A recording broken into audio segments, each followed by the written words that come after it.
Vous avez aujourd'hui 47 États membres au Conseil de l'Europe. Il y a 10 pays qui se détachent en termes d'inexécution des arrêts de la Cour. Parmi ces pays, vous trouvez l'Italie, vous trouvez la Turquie, la Fédération de Russie, l'Ukraine, la Hongrie, la Roumanie, j'en oublie quelques-uns, la Pologne. Ce sont les pays qui ont des problèmes structurels d'application des arrêts de la Cour, parfois pour des raisons objectives. Les structures nationales, c'est le cas en Bosnie, ne s'appliquent pas à ce que la Cour a souhaité voir mettre en place.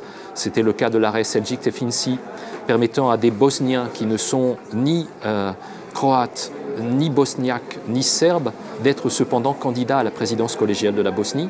Aussi longtemps que la constitution de la Bosnie-Herzégovine dépend des accords de Dayton, c'est un arrêt malheureusement inapplicable. Je peux vous parler de l'Italie parce que c'est le pays qui arrive en tête pour les affaires non encore exécutées au comité des ministres. Pour l'essentiel, les affaires italiennes sont des affaires touchant à la longueur excessive des procédures. C'était un problème de nature très structurelle. Que faire pour que l'action en justice ne dure pas 10 ans, 15 ans, et que la justice soit rapide au bénéfice des requérants? En Russie, les problèmes sont notamment de nature de détention provisoire anormalement longue. La règle, c'est qu'il peut y avoir détention provisoire, mais le juge doit être là. Vous retrouvez en Russie, parfois en prison longtemps, sans trop savoir pourquoi vous êtes en prison.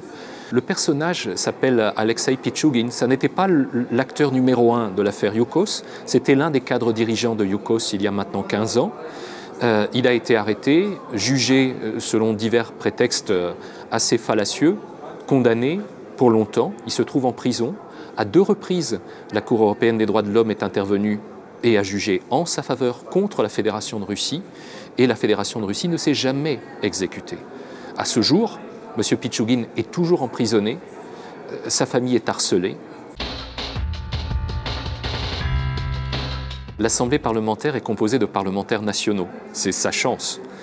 Chacune et chacun d'entre nous ici va retourner en fin de semaine dans son Parlement national et, je l'espère, y défendre l'esprit et la lettre de la Convention européenne des droits de l'homme, donc de l'application des arrêts, qui n'est pas une option, mais une obligation au titre de l'article 46 de la Convention. C'est notre rôle de parlementaires nationaux que de forcer ça, d'amener le gouvernement devant un hémicycle pour expliquer ce qu'il fait et montrer le résultat. Et s'il n'y a pas de résultat, de critiquer autant qu'il faut pour que le résultat s'impose en mobilisant les réseaux sociaux, la société civile, les défenseurs des droits, et en suscitant la transparence. C'est tout mon objectif.